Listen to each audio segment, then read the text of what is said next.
जरा महतो हमको हमारे साथ ऐसा व्यवहार किया है, हम केस कर दे। हम लिखते केस कर ले तो सब केस नोच कर निभाए देवो। हम की गलत बोल लिए, उस सरवा के हम फोन कर लिए कि 2 गो मजदूर मेरा पास आया है तो कौन नहीं आप HR से बात कीजिए। हम कहले सरवा कहीं के मारा घरी मरते सुनील महतो, निर्मल महतो, जयवीर महतो और तो यहाँ बंगाल से, बिहार से, छत्तीसगढ़ आए के GM बन में मुड़िया मोचैर से वो धर किया। की गलत बोल लिए बताओ ना। आज तो इतना झान है, बताओ इतना झान के कोई ना कोई रिश्तेदार, कोई ना कोई आपस कुटुंब में झारखंड अलग करे के टाइम लड़ाई लड़ले है कि नहीं बताओ। आज हिये मोड़वा में जयवीर महतो के मूर्ति लागले है कि नहीं बताओ। यानी जब मरे के टाइम आइले, जब झारखंड राज्य अलग करे के टाइम आइले तो हमने बाप दादा मर गया। झारखंड राज्य के बनते बनते मर गया। अरे एगो 2 गो नहीं, हजारों लोग मर गए हमने के।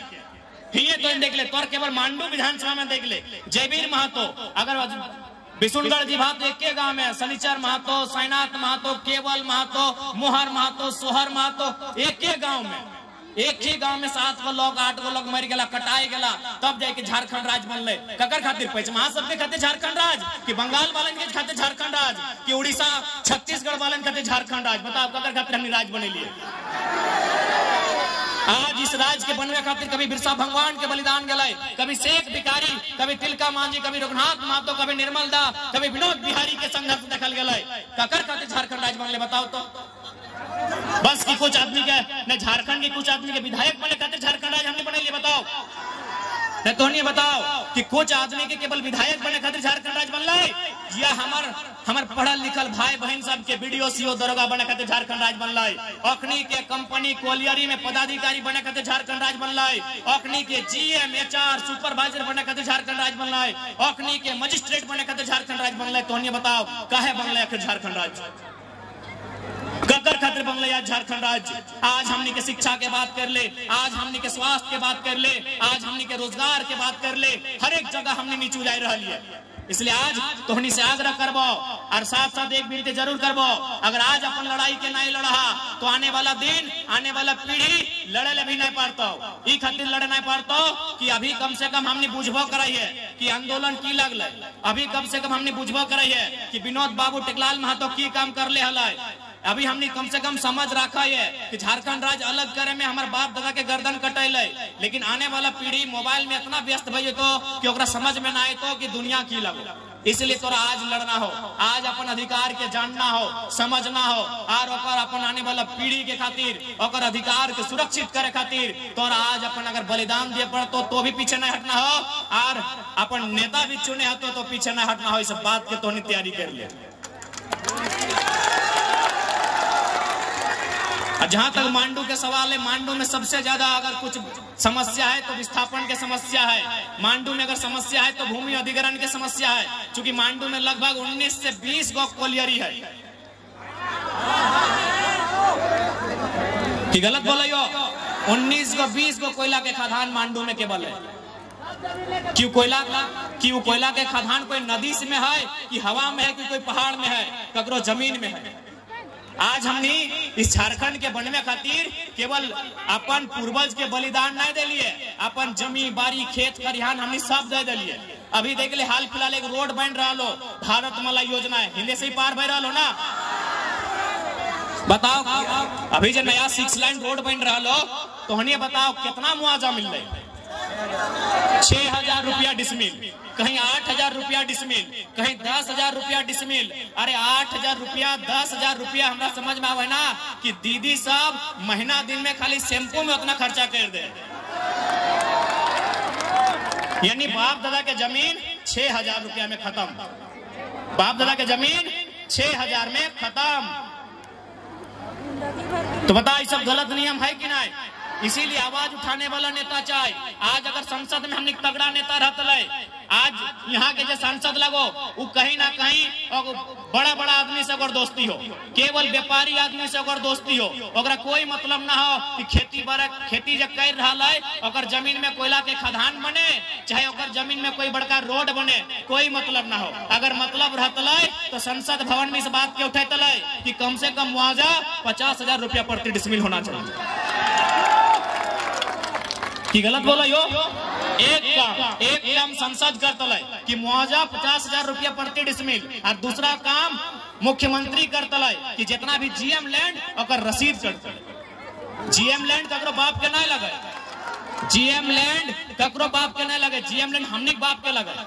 लेकिन वो जमीनवा में हमने दखल नहीं कर ली। वो जमीनवा या तो इजमाइल रह गए, या तो मने सभीन के खातिर रह गए, कोई खेल के मैदान के रूप में रह गए, तो कोई मतलब खाली जगह बन के रह गए, तो हमने सामूहिक काम करे लगली।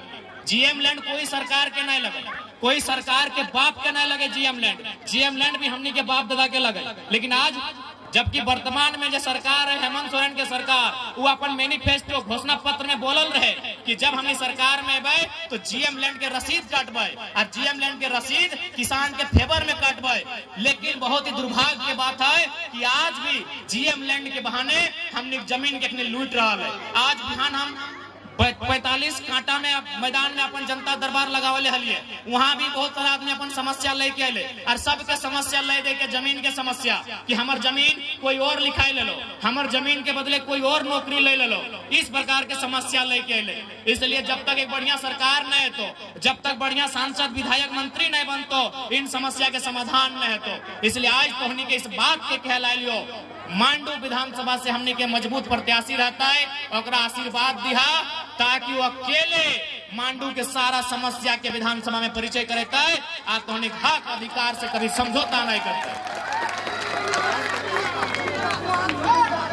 आज कम से कम ये बात तो तोहनी जाने है तो कि छोटे मोटे एकर से पहले तोहनी सुने था कि कोई कंपनी में मजदूर के डेथ भई गए, काम करते करते कोई मजदूर मर गए, तो ज्यादा से ज्यादा की वाला है भोज के खर्चा मिला ले की। एकर से पहले अगर कोई मजदूर मर जाला तो बड़ी मुश्किल से भोज के क्रियाक्रम के खर्चा कंपनी दे। अब हमने जब से आये लिए, जब से जेबी केसेस आये, तब से 12 लाख 15 लाख 20 लाख 25 लाख 26 लाख हमने लड़ के झगड़ के मुआवजा दिया रहा है। कई मजदूर ऐसा है जरा मुआवजा ना मिल रहा है। हाल ही फिलहाल यहाँ एक प्रवासी मजदूर, चाहे एक फैक्ट्री में काम करे वाला मजदूर, तो आज हमनी के जितना सामर्थ्य है, हमनी के जितना शक्ति है, और अनुसार हमने लगातार लड़ रहा है। और तोहनी के इस बात के विश्वास दिलाए, ले लो बाबू, जाते जाते ले लो। तोहनी के इस बात के हमने विश्वास दिला रहा लियो कि हमनी के अगर विधायक सांसद बना खले ना, तो तोर विधायकवा नियर कोनो पार्टी में जाके बन जीतलिए। लेकिन हमने जनता के हित के खातिर अले है, जनता के भला करे खातिर अले है। इसलिए हमने कभी भी जनता के विश्वास के साथ समझौता नहीं करवाए। और तोहनी जे प्यार देले है, इतना बारिश में भी तोहनी जे छाता लेके आए है सुने ले, बताओ तोहनी के विश्वास से हमने कैसे दगा करियो। इसलिए हमने विधायक सांसद बनना हमने मकसद ना है, हमने मकसद है झारखंड के सुतल आदमी के जगाए देना। हमनी कर मकसद है झारखंड के आदमी के अकर अधिकार से परिचय करवाना। हमनी के मकसद है पढ़ल लिखल नौजवान सबके रोजगार लगाना। हमनी के मकसद है झारखंड के बढ़िया शिक्षा नीति बनाना। हमनी के मकसद है कि बढ़िया अस्पताल की व्यवस्था करना, बढ़िया स्वास्थ्य नीति बनाना, ताकि हमनी के इलाज में जो आज दुविधा भय रहा है वो दुविधा ना भे। मकसद के साथ हमने झारखंड के राजनीति में ले हो। अगर तोहनी के आशीर्वाद मिले तो निसंदेह इस राज्य के तकदीर के, इस राज्य के तस्वीर के हमने बदले के काम करबे। और एक बात स्पष्ट कहो,